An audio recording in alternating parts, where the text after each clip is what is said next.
Well, we know that we're still in the Breast Cancer Awareness Month in Rockabye, where we decided to bring you that song featuring Clean Bandit that featured, of course, we had Mari and, more importantly, that lead singer of the reggae music industry. And we hope that you enjoy Sean Paul as it is. But we'll bring you the tidbits on breast cancer. But Mama V, say good morning to you, Mama V. And we know that Mama V had a cousin or has a cousin in a nursing training college, so was happy that No, I don't. You don't, eh? No. I thought you had mentioned it. I'm happy for them, though. I hope that, you know, they take advantage of it properly. I'm not. I don't think that we have to give allowance. I think they should take student loans. What's our policy direction? You know, no, I mean, it's a personal opinion. Remember that it was going to be restored anyway. Yeah, I know. So I know the debate about it, but I feel that we have to move on and make sure they go and take student loans. I agree with you. They should take student loans and pay back. I agree with you. But it looks like we've instituted something and it's become an albatross. Yeah. I know. Now we should let them take student loans. After that, you pay back. We don't seem to have any other choice. There's no point giving anybody allowance in this day and age. But the president says this is absolutely I know. I mean, it's because it's not because of politics, though. But, I mean, it's just my personal it's the opinion. reality. Yeah. I mean, for how long are we going to do this for the next 5 years? Yeah, good question. Next 10 years? Because we're told that only for 53,000 students, it's going to cost us about 232 million. Yeah. So if we have an increase, would the government be in a position to say, I want to increase the numbers that who want to be nurses? I mean, so then if the amount or the cost is going to be high, the government can say, I think that we have to perhaps keep the numbers the way they are. Well, it doesn't give people opportunity also to be enrolled into. I mean, that's my opinion. Where is that national policy of ours again? Which one? We have a lot of them. Towards a 40-year development plan. Was supposed to be 20 years? I mean, what? It all got swallowed up. I think we'll get there. I think we have to go to NDPC or go to government because now the whole board and chairman. Somebody had moved from there as well. Yeah. I mean, the change also took over that place. Yeah, all of them en masse resigned. So. Amazing. But it's the 11th of October. It's a very special day today. We'll share a lot more, but let's straight away hit the newspapers. Let's do the Daily Graphic newspaper. I've got on the front page of the paper, prosecutes owners of gas stations whose negligence leads to loss of lives, properties. These are MPs, members of parliament, making that call. But Mr. Oseiche Mensah, so the majority leader, comes with this headline. And also Dr. Kwabena Donko, the MP for Pru East, remember? Past Minister for Power. All right. So details of that is on page 3 in the Daily Graphic newspaper. Also 58,000, this is just the conversation that we're having a while ago, 58,000 trainee nurses to benefit from allowance according to the president. But if you see the story that Kwame Asari filed for us from the Volta region, it looks like they got the text message that the monies had actually reflected. Yes. So it's not to benefit. They had been paid for the last month. Yeah. So. Well, release autopsy reports of JB Major Mahama, court orders 2 hospitals. That's the story of interest on page 44. And a bit of the details that they share in the paper. Story filed by Emmanuel Ebo Hoxton in Accra says, it has emerged that police investigators are yet to receive the full autopsy report on Mr. J.B. Dankwa Edu, the former member of parliament for Abuakwa North, who was murdered in his bedroom on February 8, 2016 from the Kolebu Teaching Hospital. The police have also not received the full autopsy report on Major Maxwell Adams Mahama, who was murdered in gruesome murder at Dinshoboase on May 9, 2017 from the 37 Military Hospital. In view of the development, 2 separate Accra Central District Courts yesterday ordered the 2 hospitals to furnish the Director General of the Criminal Investigations Departments of the Ghana Police Service with the full autopsy reports on the former MP and the military officer to aid investigations and trial. There we go. We made so much noise. So much noise. So much. And to think that autopsy reports, the investigative body has not even received it. I mean, it's amazing. I don't want to believe that Kolebu was 37. Okay, but let me ask, the families will have the autopsy report, right? Because if your family dies or somebody, your relative dies, you are given the autopsy. But you know that report. as for these two cases, They are special were cases. special. They're just normal deaths. They're just not very, normal deaths. No. I mean, it happened under different circumstances. It's not the regular, and it's a public matter as well. These are state officials, if you like, as well. So but I don't want to believe that Kolebu is not done with the autopsy. And the report is not ready. Doesn't take long to do. It doesn't add up. Yeah. Simply doesn't add up. And it has to take a court to issue an order for them to release. We'll see how that goes, but they've got a lot more details on the story for us, which means the investigation's really nowhere. You get it? I am very worried. Let's look at the back page of the Daily Graphic newspaper. 15 truckloads of smuggled petroleum products confiscated. Story says the state has confiscated 15 truckloads of smuggled petroleum products worth 3.4 million Ghana cedis. The total volume of the seized products is 810,000 liters. Additionally, the 15 trucks will be auctioned to the public after the products have been sold to oil marketing companies. And according to the CEO of the MPA, 3 truckloads of the products had so far been sold to Goil. All right, so if you continue to read, it'll tell you the circumstance under which this product or these products were smuggled, the confiscation, and all the backstory in the Daily Graphic newspaper. Coincidentally, it's on the back page of the paper as well. If you open to the center spread, there's a special focus. Give to Eats Ghana, providing for the vulnerable. They've got pictures. I think this should be a charity work. Details of that in the center spread of the Daily Graphic. You can check it out, Roland. All right, so let's do the Ghanaian Times. So you have the front page of the Ghanaian Times having a picture of the president receiving a handshake from a nursing student who apparently is in the 3rd year, glowing or beaming with all smiles. She got her allowance and lasts. No. And she got a handshake. Yes, sure. It will be an honor for her as well. I'm sure she'll keep the picture for and even this. She'll buy like this 10 headlines. copies of this graphic. Yeah, and keep it. One day, she'll say like. Oh, that was me. That was me. That was me meeting the president. At the time. Anyway, so it's captioned nurses, midwives, allowances back. And we also have 232 million Ghana cedis hit account soon after restoration by president. Well, I know that some had been paid for September, so don't know whether they're now going to hit the accounts, because I saw some snippets of some of the pictures or the screenshots of the payments, receipts, or the responses and the communication by, is it Eastwich?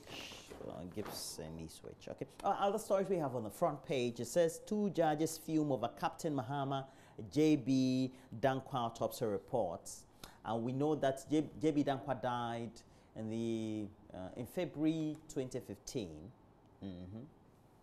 and so we don't. Okay. Delta Force 13 charged with rioting, and 5 perish in accident at Chichire. Chichire is usually on the main road, Eastern Region, heading to Kumasi. But let's look at the story on page 3 of the paper.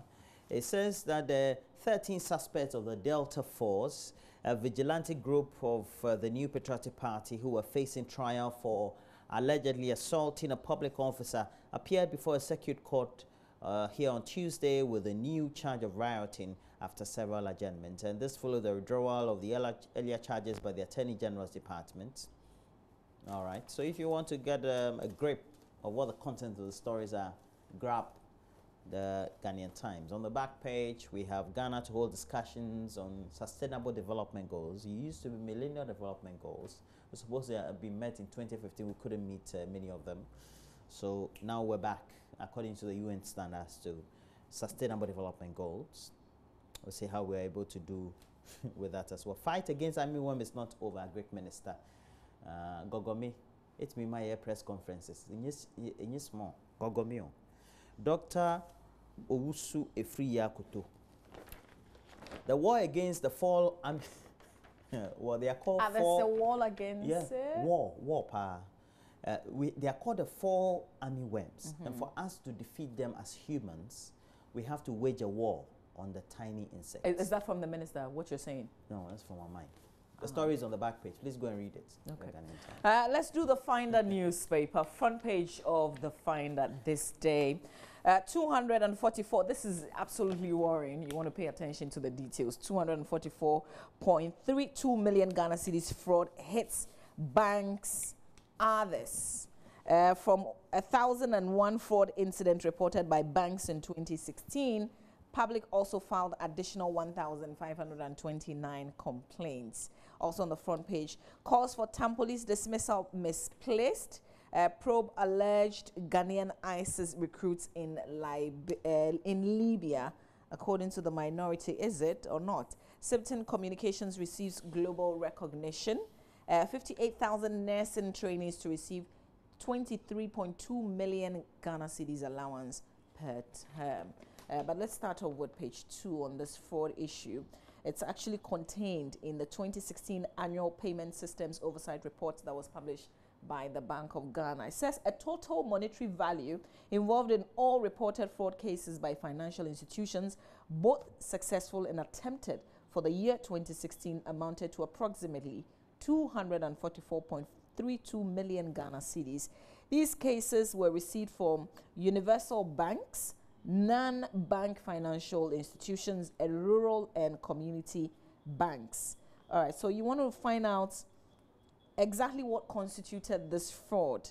The main fraud cases reported were suppression of customer accounts by staff of financial institutions, card fraud, forgery and alteration of documents, manipulation of accounts, and negotiable instruments.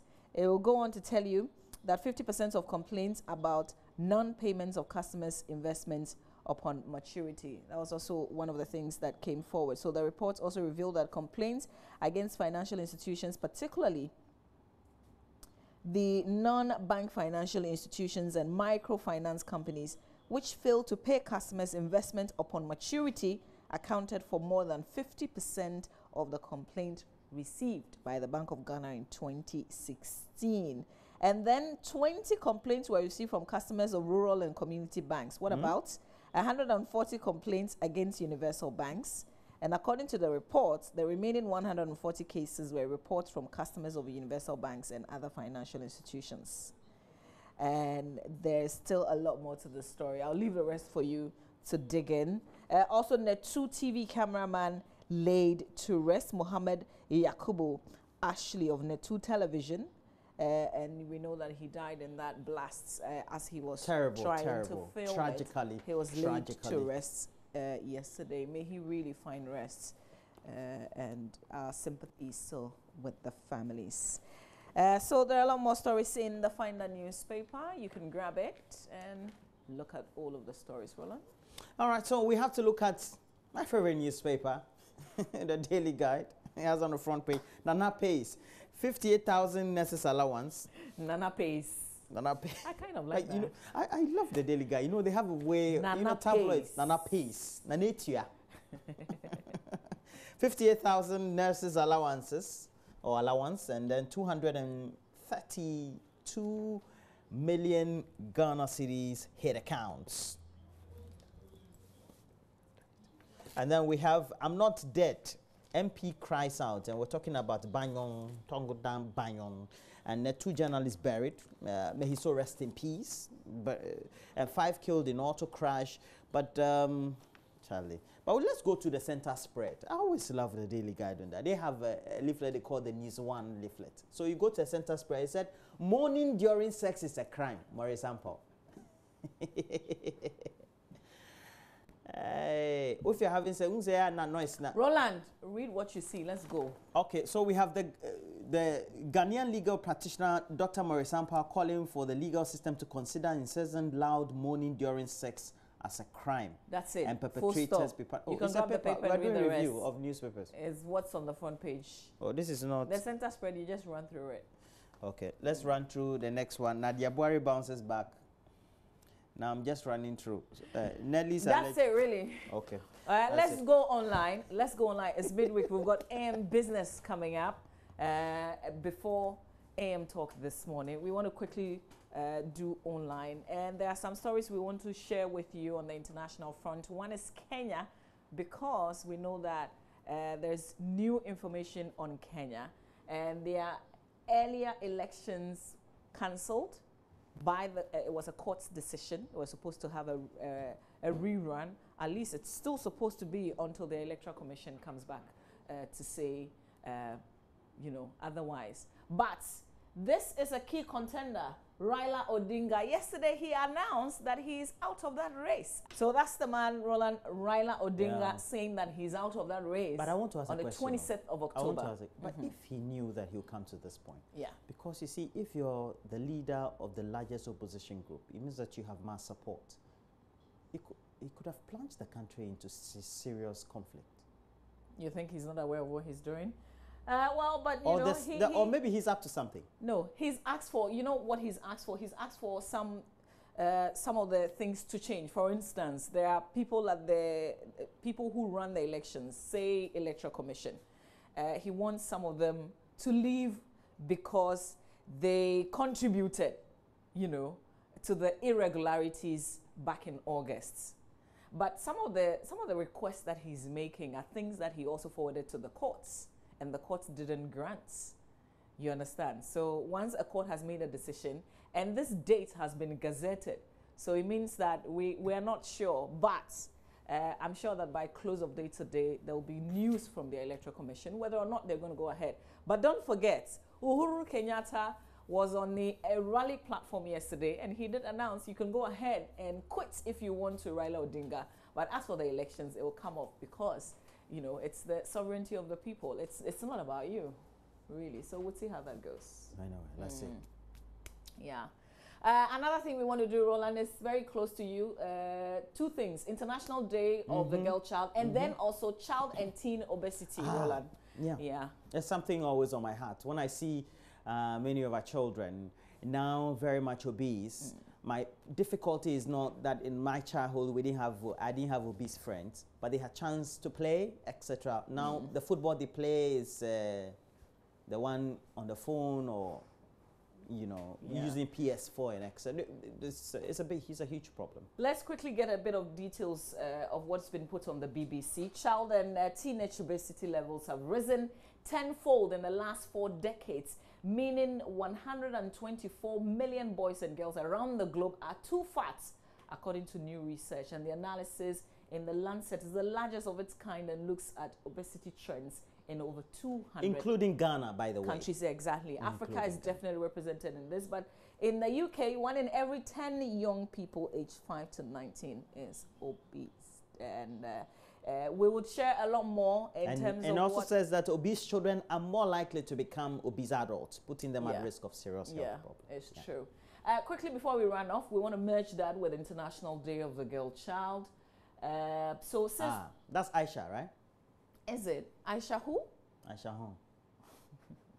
Okay. Since 2012, 11 October has been marked as the International Day of the Girl. The day aims to highlight and address the needs and challenges girls face while promoting girls' empowerment and the fulfillment of their human rights.